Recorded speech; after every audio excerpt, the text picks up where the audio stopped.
पहली सैलरी होती है, जितनी भी आई बहुत खुशी हुई थी सर, बहुत ज्यादा। क्या बात है। जब मैं बीएड कर रही थी तब मेरी बेटी मुझे होने वाली थी, मैं प्रेग्नेंट थी। अभी मेरे ज्वाइनिंग को भी लगभग 2 महीने हो गया, तो समझ लीजिए सर जब मैं तैयारी कर रही थी कितनी छोटी थी वो। 1 साल की होगी। आपका बैच खरीदा सर, वो महापैक उस समय चल रहा था, जिसमें सारे टीचर्स का आ जाता था, जिसमें आप भी थे। नेट क्वालिफाई करने का सोची हूँ, नेट के बाद फिर पीएचडी करने का सोची हूँ। अभी मैं वहाँ ज्वाइन की ना, तो चाहे म्यूजिक का हो चाहे हिंदी का हो, जब मैं पूछ रही हूँ आप लोगों ने कहाँ से किया, तो अड्डा 24/7 से बैच खरीदा था। ऐसा बेस्ट है सर, मैक्सिमम ये प्लेटफॉर्म बेहतरीन है। हेलो एवरीवन, स्वागत है आप लोगों का बिहार अड्डा 24/7 में। तो आज हम लोग जो है एक ऐसे मेहमान से मिलने वाले हैं, मेहमान नहीं हमारे स्टूडेंट से मिलने वाले हैं, जिन्होंने अपनी मेहनत से यहाँ पर बहुत सारी मेहनत करके कुछ बेहतरीन हासिल किया है। और उनकी जो एफर्ट्स थे, ठीक है, और ऐसे एफर्ट कि अपने डिफिकल्ट सिचुएशन में भी किस तरीके से स्टूडेंट मेहनत करके आगे बढ़ रहे हैं, उन सारे एफर्ट्स पर आज हम लोग यहाँ पर डिस्कशन करने वाले हैं। तो मैं चाहूंगा सबसे पहले कि चंदा जी हमारे साथ जुड़ जाएं। और हेलो चंदा जी, कैसी हैं आप? Hello sir, good evening sir, मैं ठीक हूँ सर। गुड इवनिंग, स्वागत है आपका हमारी सक्सेस स्टोरी में, जिसमें कि आज हम लोग थोड़ा सा डिस्कशन करने वाले हैं बीपीएससी बिहार शिक्षक भर्ती, जो अभी आपने हाल ही में एग्जाम दिया था, उसमें आप सेलेक्ट हुई हैं। तो उसी यस पर सर। बहुत सारी चर्चा आज हम लोग करेंगे। बहुत सारे ऐसे सवाल मैं आपसे पूछने वाला हूं जो हमारे स्टूडेंट्स को, यानी जो आने वाले स्टूडेंट्स हैं, उनको बहुत ज्यादा मोटिवेट करने वाला है, उनको एक स्ट्रैटेजी देने वाला है। उस पर आज हम लोग डिस्कशन करेंगे। तो सबसे पहले मैं चाहूंगा चंदा जी कि आप थोड़ा सा अपना इंट्रोडक्शन दे दें। सर मेरा नाम चंदा है, मैं बिहार भागलपुर से बिलोंग करती हूँ। अभी हाल ही में मैंने सर अपना बीएड 2022 में पूरा किया था। 2023 में मैंने सारा एग्जाम क्लियर किया, सीटेट दिया, एसटेट दिया, बीपीएससी दिया। मतलब मेरी मेहनत रही, और मैंने एक स्टेप वाइज सारा एग्जाम क्लियर करते गई मैं। चलिए, क्या बात है। तो मतलब आपने सीटेट के बाद एसटेट और एसटेट के बाद अब बीपीएससी बिहार शिक्षक यस सर। भर्ती, इन सारे यस। एग्जाम्स में आप लगातार जो है सिलेक्ट होती गई हैं। तो यस सर। चंदा जी, सबसे पहला मेरा एक सवाल आपसे ये है कि आप सिलेक्टेड हैं, ठीक है, तो सिलेक्शन के बाद ज्वाइनिंग भी हो चुकी है। तो यस सर। ज्वाइनिंग के बाद जो पहली सैलरी आपकी आई थी, तो कैसा लगा था आपको? सर सच बताऊं सर, गूज बम्स हो गए थे। मतलब मुझे इतनी खुशी हुई थी, मैं सर बता नहीं सकती वो। हालांकि सर मैं जिस डिस्ट्रिक्ट में हूँ वहां मुझे लेट ज्वाइनिंग मिली।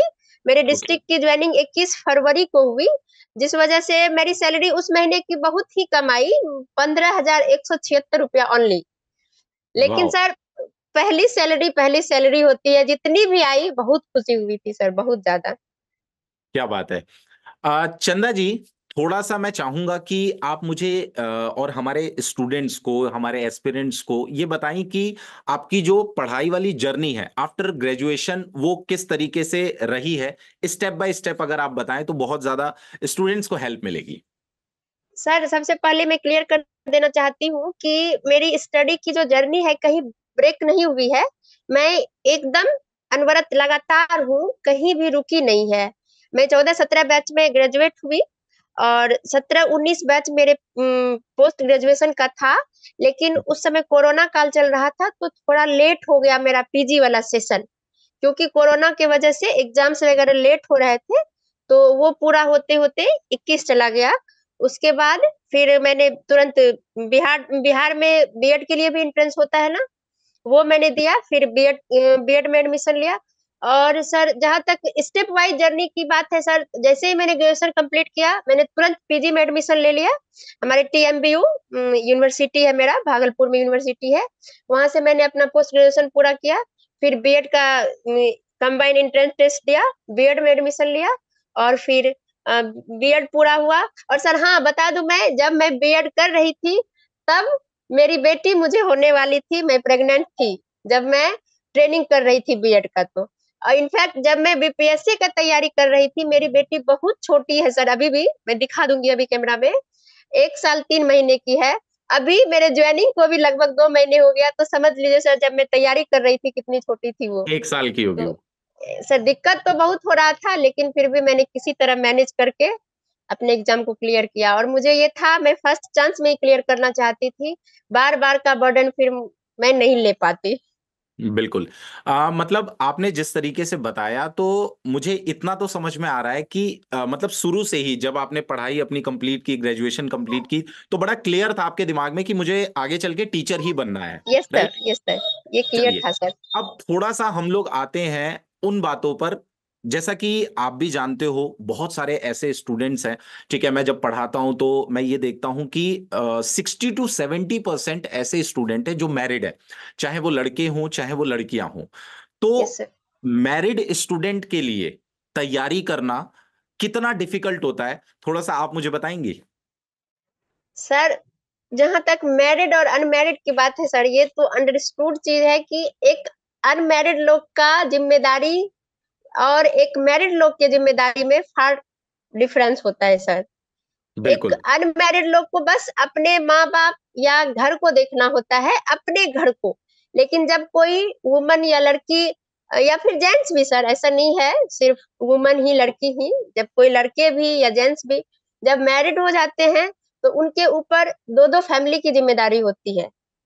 और सर लड़कियां खास करके इस चीज में सफर करती है, क्योंकि जेंट्स क्या है ना, थोड़ा जॉब करते हैं तो फिर उनको लाइबिलिटी थोड़ा कम दिया जाता है, लेकिन वुमन को आपको पढ़ाई भी करना है, बच्चे भी देखना है, घर को भी देखना है, मायके भी देखना है। तो सर डिफरेंस तो होता है, बहुत ज्यादा होता है, लेकिन सब लोग कर ही रहे हैं सर, धीरे धीरे हो जाता है। तो मैं ये जानना चाह रहा था कि आपने कैसे फेस किया, मतलब वो क्या क्या कठिनाइयां थी जब आप तैयारी कर रही थी। आप मेरे ख्याल से जैसा आपने बताया तो आप मैरिड थी, ठीक है। यस तो सर। क्या क्या परेशानियां आ रही थी वो थोड़ा सा बताइए, क्योंकि स्टूडेंट्स को ये पता लगना चाहिए कि जो परेशानियां उनके साथ आ रही हैं ये सामान्य है और ये सबके साथ होती हैं। तो ये थोड़ा सा अगर आप बताएंगी तो बड़ा अच्छा सर लगेगा। सर जहां तक परेशानियों की बात है सर, तो मैं आपको बता दूं सर, मेरी शादी जो हुई है, मेरे हस्बैंड एक ही भाई हैं। मतलब कुल ठीक मिला है। के उस पूरे फैमिली की जिम्मेदारी मेरे ऊपर और मेरे हस्बैंड के ऊपर है। वहाँ कोई कोई दूसरा लोग नहीं है जो आपका बिल्कुल। जिम्मेदारी 1 मिनट के लिए भी ले सकता है। तो वो तो अच्छा। पूरी तरह से निभाना होता था। दूसरी बात, मेरे हस्बैंड सर जॉब करते हैं, वो बाहर रहते थे, रहते हैं, अभी भी बाहर ही रहते हैं। मैं बिहार में हूँ अपने इधर। तो फिर मुझे तो और भी दोहरी जिम्मेदारी हो जाती थी, अपने हस्बैंड की भी जिम्मेदारी निभानी पड़ती थी सास ससुर के साथ। तो थोड़ा दिक्कत वहां ज्यादा होता था। लेकिन हाँ सर, ऐसा मेरे ससुराल वाले सपोर्टिव थे, उन लोगों ने भी सपोर्ट किया। हालांकि मैं मेंटली बहुत परेशान हो जाती थी कभी कभी, ये भी देखो वो भी देखो, पढ़ाई भी देखो, बच्चे भी देखो। लेकिन धीरे धीरे सर, उसके बाद फिर मैं बताती हूँ सर, कुछ दिन तैयारी के लिए मैं अपने मायके चली आई, क्योंकि वहाँ मतलब थोड़ा दिक्कत मुझे हो जाता था ज्यादा। तो मैं अपने मायके चली आई, 2 ढाई महीने लगातार मैं यहीं रही, और यहीं से मैंने अपना तैयारी किया। ओके।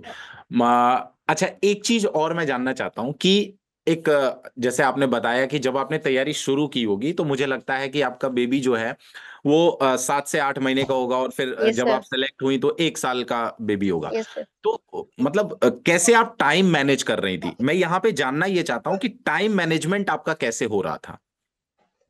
सर टाइम मैनेजमेंट में बहुत तकलीफ हो रहा था, क्योंकि जब वो सो रही होती थी उसी समय जग के मुझे अपनी पढ़ाई मैनेज करना होता था। क्योंकि वो ओके। जब जग जाती थी फिर मुझे बहुत दिक्कत होता था उसको लेके, क्योंकि बहुत छोटी थी ना, समझ नहीं रही थी हाँ वो बिल्कुल मामा क्या बिल्कुल। कर रही है। तो फिर या तो वो जब सोती थी तभी मैं पढ़ती थी, और मैं हमेशा इस ताक में रहती थी कब समय बचे जो मैं थोड़ा अपने लिए निकाल लूं, अपनी पढ़ाई के लिए निकाल लूं।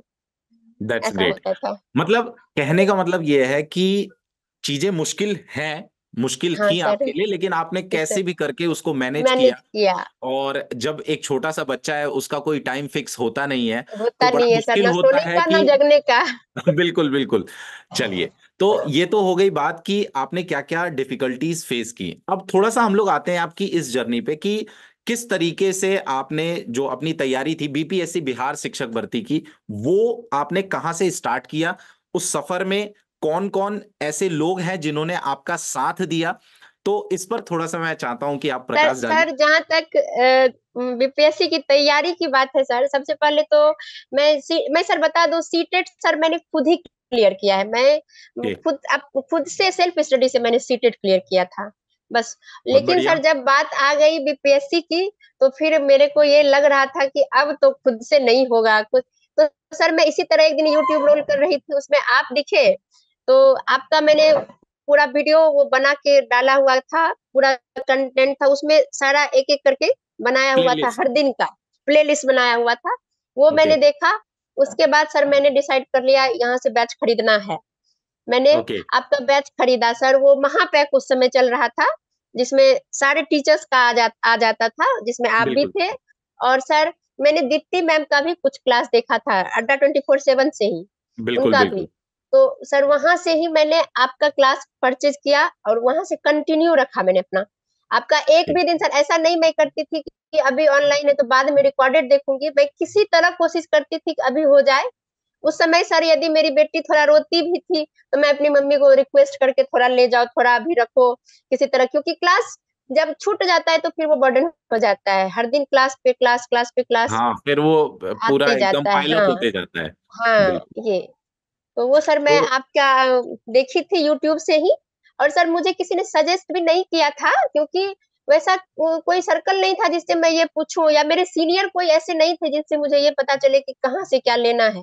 मैं बस यूट्यूब रोल कर रही थी, ऐसे खोज रही थी, उसमें आप दिखे थे, तो फिर मैंने वहीं से महापैक खरीदा था, अड्डा ट्वेंटी अच्छा, फोर सेवन का। और उसके बाद आपने फिर पढ़ा और फिर उसके उसके बाद बाद तो आगे सर बढ़ते फिर गए, मैंने एक भी क्लास आप लोगों का मिस ही नहीं किया, एक और फिर भी दिन नहीं। कॉन्सेप्ट्स आपके क्लियर हो गए होंगे मेरे क्लियर को होते लगता है। गए, यस सर, यस सर। वहां से चलिए, फिर बहुत बढ़िया। अच्छा, एक चीज। बाकायदा सर आपके सारे इसका नोट्स मेरे पास अभी भी बना हुआ है, मैं बना अच्छा, रही थी, अभी भी आपने प्रॉपर नोट्स बना के रखे हुए हैं? बना हाँ, के रखा क्योंकि हुआ देखिए आप टीचर हो तो आपको आगे भी काम आने है। ही यस वाले सर, हैं वो सारे यस नोट्स, सर। है ना? जब आप बच्चों को हाँ, पढ़ाओगे, जितनी बेटर अंडरस्टैंडिंग आपकी रहेगी, उतना ज्यादा बेहतर आप बच्चों बेहतर को समझा बच्चों को पाएंगे। दे पाऊंगी मैं। हाँ। बिल्कुल बिल्कुल। अच्छा, मुझे एक चीज बताइए कि लाइफ में ऐसा और आपको सर क्या एक लगता मिनट है? सर, और सबसे हाँ जी। अच्छी बात सर आपकी मेरी ये लगी, मुझे ये लगी थी जब आपने ये बोला था आप लोग ज्वाइन कर भी लो, कहीं कोई दिक्कत हो बच्चों को पढ़ाने में भी, स्टूडेंट को फेस करने में भी, तब भी आप मुझसे संपर्क कर सकते हैं। ये इतना बड़ा सपोर्ट था सर मेरे लिए, क्योंकि मैं बिल्कुल फ्रेशर हूँ सर, मुझे मतलब बिल्कुल भी स्कूल वाले बच्चे को पढ़ाने का बिल्कुल भी एक्सपीरियंस नहीं था। मैं बस ओके। ट्यूशन कुछ कुछ कुछ बच्चे को पढ़ाई थी, लेकिन ग्रुप में ऐसे 30-40 बच्चे को मैं नहीं पढ़ाई थी। इसलिए अच्छा थोड़ा अच्छा। मेरे को हिचकिचाहट हो रही थी कि जब स्कूल जाऊंगी तो कैसे मैनेज करूंगी, लेकिन जब आपने बोला आप लोग को कभी भी कोई दिक्कत हो, तो कुछ भी हो मेरे से बात कर, तो मेरे को लगा चलो ठीक है, अब तो हो गया, प्रॉब्लम सॉल्व हो गया। मतलब जो मैंने कहा था वो मैंने फुलफिल किया ना, ऐसा तो यस नहीं कि सर, सिर्फ कह बिल्कुल दिया था। बिल्कुल नहीं सर, आपने फुलफिल किया, मैंने आपसे बात भी किया था, आपको याद होगा। हाँ, मुझे याद है कि आपने मुझे कॉल किया था, हमारी यस बात सर, भी हुई थी। चलिए। अच्छा, मैं एक चीज जानना चाहता हूं कि लाइफ में अब जैसे अब आप बीपीएससी में टीचर हो, ठीक है? तो यस क्या सर। यहीं पे रुक जाना है या और भी कुछ बेहतर आपने सोच रखा है अपने लिए? नहीं सर, रुकना नहीं है सर अभी मेरे को, अभी अच्छा, क्या अभी रुकना क्या नहीं है। सोचा है आपने आगे, मतलब और क्या करना है? सर जैसा कि मैंने बताया, मैं पोस्ट ग्रेजुएट हूँ, तो मैं नेट क्वालिफाई करने का सोची हूँ, नेट के बाद फिर पीएचडी करने का सोची हूँ, उस मतलब इसी क्षेत्र में, लेकिन और आगे जाना। तो मतलब एक मैसेज जो साफ साफ हमारे स्टूडेंट्स को या पूरे जितने भी एस्पिरेंट्स हैं जो सपना देख रहे हैं उनको ये जा रहा है कि आप, बहुत सारे बच्चे ऐसा मुझसे बोलते रहते हैं कि सर हमारी शादी हो गई है ना, तो अब लगता है कि अब सब कुछ रुक गया है ना? आप नहीं, स्ट्रिक्ट नहीं होना है सर, मेरा मैसेज सर बिल्कुल हमारे जूनियर्स के लिए, जूनियर्स इन द सेंस जो अभी तैयारी कर रहे हैं, हो सकते हैं वो मेरे सीनियर भी होंगे उनमें से बहुत सारे लोग, लेकिन अभी तैयारी कर रहे हैं, मेरा यही, स्टिक नहीं होना है, ऐसे नहीं, रुक नहीं जाना है, चलते मतलब जाना चलते है, रहे। चलते जाना है। ये एकदम खुद से तुरंत सेटिस्फाई नहीं हो जाना है, हो गया अब खत्म, अब रुक जाते हैं, नहीं। अब हाँ सर एक ये सेफ जोन भले हो जाता है कि आपके हाथ में एक जॉब है, आपको अब दूसरे पे डिपेंडेंसी खत्म हो जाती है, लेकिन रुकना नहीं है। मेरे अकॉर्डिंग सर रुकना नहीं चाहिए, अपना आगे बढ़ते रहना चाहिए। मैं तो बिल्कुल। सोची हूँ सर एक अच्छे से तैयारी करके पहले एक बार नेट दूंगी, उसके बाद फिर पीएचडी के लिए एंट्रेंस ग्रेट। दूंगी। अच्छा, एक बिहार और यूपी, खासकर मैं बिहार यूपी की बात करूंगा, तो यहाँ पे थोड़ा सा ऐसा है कि हम चाहे कितना भी कह लें, लेकिन थोड़ा सा डिफरेंसेस कहीं ना कहीं देखने को मिलते हैं लड़कियों के एजुकेशन में, लड़कों के एजुकेशन में। हालांकि अब वो बहुत कम हो गया है, ठीक है, यस सर। अब वो ना के बराबर होता जा रहा है। होता अच्छा, जा रहा है। आपके हिसाब से एक मैरिड गर्ल के लिए इंडिपेंडेंट होना कितना जरूरी है? बेहद जरूरी है सर। बहुत ज्यादा जरूरी है सर। मैरिड नहीं, अनमैरिड के लिए भी जरूरी है सर। सेल्फ सेटिस्फेक्शन बहुत बड़ी चीज है। जब आप खुद इंडिपेंडेंट हो जाते हो ना, आपको खुद से सेटिस्फेक्शन होता है कि मुझे अब किसी के सामने 2 रुपये के लिए हाथ नहीं फैलाना है, मैं किसी को बिल्कुल। दे भी सकती हूँ। मुझे मुझे आपकी बात और आपके कॉन्फिडेंस और आपकी आवाज से ये पता चल रहा है कि आप अब काफी ज्यादा कॉन्फिडेंट और काफी ज्यादा, यस एक होता है ना कि हाँ, समाज में हमारा भी एक अस्तित्व है, यस हम भी सर। खड़े हैं, हम भी जिंदा एग्जिस्टेंस, हैं, हाँ। हाँ यस सर, है ऐसा ना? होता है हाँ। हाँ, सांस लेने से मतलब अब सर आप इग्नोर नहीं किए जा सकते हो किसी के द्वारा, ऐसा है। चलिए, बहुत अच्छी बात है। अच्छा, एक ऐसा हार्ट टचिंग मूवमेंट बताइए अपनी लाइफ का, जो मतलब एकदम मतलब आप अपने आप को रोने से रोक ना पाई हो, या आप एकदम मतलब मन भर गया हो आपका, ऐसा कोई सर मूवमेंट। सर बताती हूँ सर, मेरे लिए मतलब जैसे कि मैं पहले ही बता रही हूँ, मैं अभी रेगुलर हूँ बिल्कुल। मैंने इससे पहले कोई कम्पिटिटिव एग्जाम दिया भी नहीं था जिससे मुझे ये होप रहा हो कि हो जाए ना हो। लेकिन सर जब मैं ये बीपीएससी एग्जाम दे रही थी, और सर मुझे याद है सबसे पहले रिजल्ट आया था 6 to 8 का। मतलब मेरा पेपर इंग्लिश है सर, सबसे पहले 6 to 8 का आया था, दूसरे दिन 9-10 का आया था, थोड़ा लेट आया था 11-12 का, पीजीटी का। सर उस दिन मतलब ये तो था ही, रिजल्ट आ रहा है, दूसरे पेपर का आ गया था, तो मतलब एक होप तो था कि हमारे पेपर का भी आएगा। लेकिन 1-2 दिन से ये हो रहा था आएगा आएगा, आ नहीं रहा था।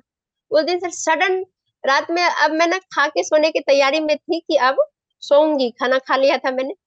एकाएक देखती हूँ टेलीग्राम पे रिजल्ट आ गया। रिजल्ट आ गया तो सर मेरी ना हिम्मत नहीं हो रही थी मैं खुद से अपना नाम उसमें सर्च करूं कि आया या नहीं आया। उसके बाद से फिर मैंने अपने एक दोस्त को फोन किया, उसको बोला कि देखो लिस्ट आ गया है, एक बार तुम खुद देख के बता दो।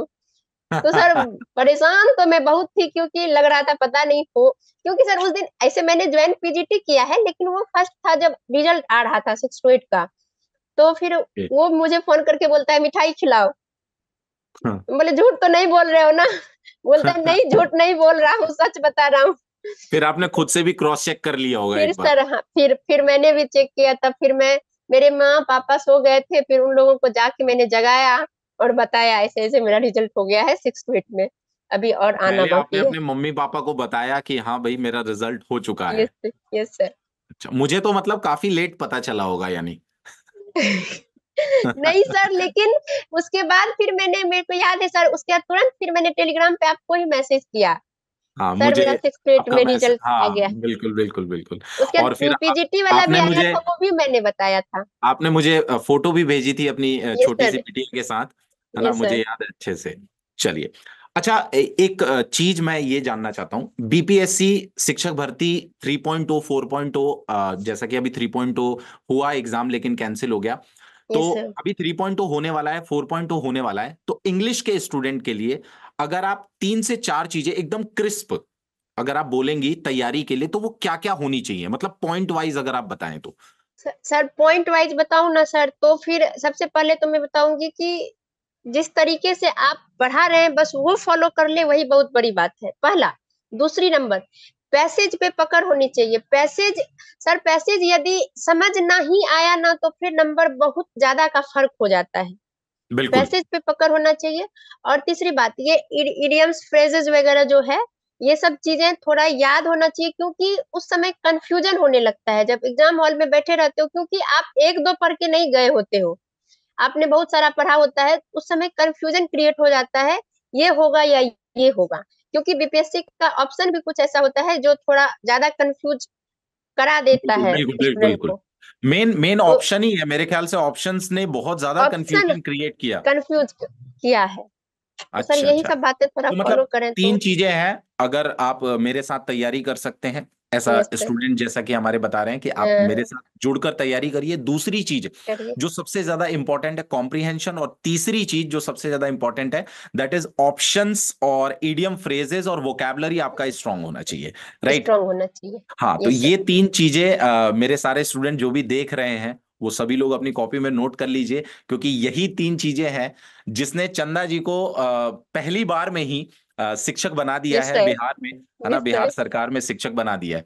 अच्छा, चंदा जी, एक एक मेरा बहुत सवाल था यहाँ पे कि जिस तरीके से आपने तैयारी की, ठीक है, तो आपने शुरू से लेकर अंत तक क्या यस सर। मतलब बहुत सारे चेंजेस किए अपने मेथड में, या जो भी पैटर्न आप फॉलो कर रही थी उसको आप बदल रही थी, या एक कंसिस्टेंट मेथड आपने पकड़ा, एक टीचर आपने पकड़ा और आपने वही तैयारी जो है नहीं पूरी सर, लगातार मैंने बनाए रखी? कंसिस्टेंसी रखी अपने में। Sir okay. थोड़ा बहुत बेचैनी मेरे को उस सेक्शन के लिए होता था, वो 40 नंबर का जो जनरल जीए वाला पार्ट जो है, बिल्कुल बिल्कुल बिल्कुल। वहां के लिए थोड़ा बहुत मैं परेशान हो जाती थी, कभी ये करने लगती थी कभी वो, क्योंकि उसमें मेरे को कोई बेहतर गाइडलाइन नहीं मिला। उस सेक्शन में मैंने जो भी किया खुद ही किया, मतलब ओके। उसमें थोड़ा दिक्कत मेरे को ज्यादा हुआ। लेकिन इधर अपने पेपर के लिए सर मैंने कंसिस्टेंसी रखी, जो मैंने बनाया वही फॉलो किया, मतलब जो मैंने स्टार्टिंग में बनाया जिस टीचर को फॉलो किया वही करते रही।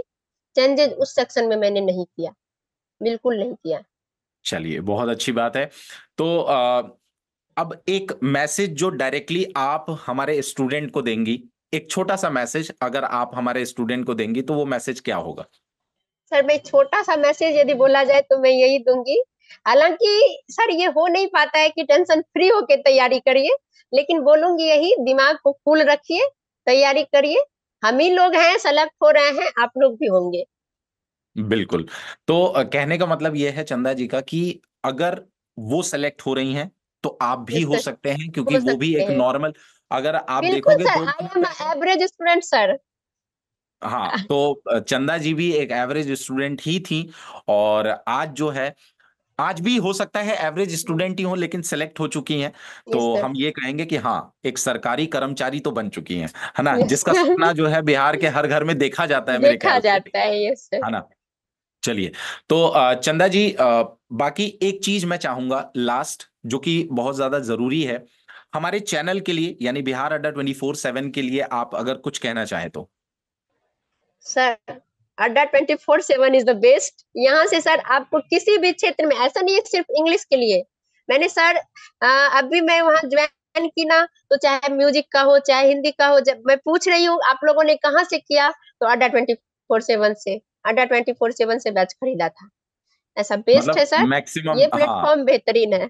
Yes sir. हाँ, मुझे भी ऐसा काफी सारे जितने बच्चों का मैसेज आ रहा था, तो इंग्लिश के, और खासकर मैं 6 to 8 की अगर बात करूं तो शायद ही कोई यस ऐसा सर। स्टूडेंट होगा जिसने मेरी क्लास ना देखी हो या अड्डा 24/7 सर भी ओनली 6 to 8 ही नहीं सर, मैं तो पीजीटी भी बोलूंगी, आपने पीजीटी भी सर हाँ इतने मैंने अच्छे हाँ। तरीके से हैंडल किया। वो सर है थोड़ा हम लोगों के साथ ये हुआ जो बात है सर, आप भी समझ ही रहे होंगे कि नहीं, थोड़ा बिल्कुल बिल्कुल। लिटरेचर हम लोगों को परेशान किया, और हाँ, वो पता नहीं थोड़ा ज्यादा ही टफ पूछ भी लिया था, लेकिन सर और एक्चुअली तो आपने बहुत अच्छे से उसमें हैंडल उसमें किया था। पीजीटी वाले एग्जाम में जो टाइम फ्रेम दिया गया था उसमें पॉसिबल नहीं यस सर। था नहीं पूरा था। चीजों को देना, नहीं और सर जिस फिर तरीके भी से आपने क्वेश्चन। तो कोशिश किया था सर, आपने हाँ, कोशिश तो किया था, आपने पढ़ाया बिल्कुल। भी, लेकिन हाँ इन लोगों का थोड़ा, बीपीएससी तो बीपीएससी है। हाँ, कुछ क्वेश्चंस ऐसे चेंज कर देते हैं वो लास्ट मोमेंट हाँ, पे, पता नहीं चलता है। फिर अभी चलता है। 3.0 में भी हमने देखा कि ऑप्शंस के साथ इतना ज्यादा खिलवाड़ हो गया खेल बच्चों के, वार होता है ये सर। काफी सारे आंसर्स के साथ भी थोड़ा सा इधर उधर हो गया था, तो इस वजह से। लेकिन ऑल दैट अगर हम उसको साइड रखें तो अगर एक बच्चा मेहनत करता है तो वो आराम यस से सर। मतलब सेलेक्ट हो सकता है ना? Select sir, sir high score करना अलग चीज है, सिलेक्शन लेना अलग चीज है, सिलेक्शन लेना मैटर करता है। हाँ, आप और सेलेक्ट हो जा रहे हैं, जैसे सर अभी मैं ही बता रही हूँ, ऐसा नहीं था सर 6 to 8 में सर मुझे 83 मार्क्स थे सर, 6 to 8 में मुझे 83 मार्क्स था। अरे फिर वाह। भी सर मुझे अपना डिस्ट्रिक्ट नहीं मिला, मुझे मैंने जो सेकंड चॉइस डाला था वो मिला। लेकिन सर सबसे बड़ी बात है जॉब मिल रही है, ये ट्रांसफर ये वो ये सेकेंडरी चीज है, ये फिर हो बिल्कुल जाता है, मिल जाता बिल्कुल, है। वो तो जैसे जैसे आप संस्था में हाँ, काम करते हैं आपकी जान पहचान बढ़ती है और वो सारी बढ़ती है, चीजें मैनेज हो जाती हैं, बिल्कुल। हो जाती है। चलिए, आपसे बात करके बहुत अच्छा लगा और एक मोटिवेशन मिला मुझे भी। और मुझे इसलिए क्योंकि मैं भी कभी कभी ये सोचता हूँ कि इतना सारा काम मैं कैसे करूंगा। मतलब क्योंकि मैं भी अपने लिए खाना खुद बनाता हूँ, तो मैं भी सोचता हूँ यस सिर्फ सर। मैं तो खाना ही बनाता हूँ। लेकिन आप तो मुझसे ज्यादा काम करती हैं, और उसके बावजूद भी आप जो है टाइम निकाला, आपने पढ़ाई की और मेहनत की, और उसका रंग जो है दिख रहा है आपके चेहरे पे, दिख रहा है जो कॉन्फिडेंस आपके चेहरे पे दिख रहा है। तो मैं तो यस यही सर। चाहूंगा कि आप जिंदगी भर इसी तरीके से आगे बढ़ते रहें, थैंक यू सो और मच सर। और हमारे साथ इसी तरीके से बने रहें, है ना, जुड़े रहें, ताकि हम लोग भी जो है अ, आप देखोगे कि एक टीचर, वो टीचर, उस टीचर को सर और मैम कहने वाला कौन है? स्टूडेंट ही तो है। तो आप लोगों स्टूडेंट की ही वजह तो है। से ही हम लोग खड़े हैं। मतलब ये जो यस सर। मोटिवेशन आता है, देखिए फीस सब लोग पे करते हैं, बट ये जो सिलेक्शन जब मिलता है और बच्चा मैसेज करता है ना कि सर हम आपसे पढ़े थे और सेलेक्ट हो गए, तो मेरी लाइफ में ये मोमेंट्स हालांकि बहुत बार आए हैं, लेकिन हर एक बच्चे का मैसेज ना रोंगटे खड़े कर देता है। और खासकर ऐसे बच्चों का जिनका मतलब फैमिली कंडीशंस, जैसा कि होता ही है बिहार में, स्टूडेंट लाइफ में पैसे की बहुत तंगी रहती है ना। यस तो सर। वो यस सर। उसको मैनेज करना बहुत मुश्किल होता है, लेकिन समहाउ बच्चे मैनेज करते हैं और सेलेक्ट भी होते हैं। तो ये थी आज की बात हमारी चंदा जी के साथ। ठीक है, तो आशा करता हूं कि चंदा जी आपको भी हमारे इस सेशन में काफी मजा आया होगा बहुत लगा बातचीत सर, करके, बहुत मजा आया अपने सर। मन की बात कह के, है ना। और हमारे स्टूडेंट्स के यस लिए सर। ये बातें जो है कहीं ना कहीं संजीवनी का काम करने वाली हैं, है ना। यस। चलिए, थैंक यू धन्यवाद सर। चंदा जी, एंड कॉन्ग्रेचुलेशंस अगेन। और इसी तरीके से आप बेहतर करते थैंक यू रहिए सो अपनी मच जिंदगी सर। में। बिहार अड्डा की पूरी टीम जो है आपके साथ है, हमेशा हर बच्चे के साथ है। थैंक यू सो मच चंदा जी।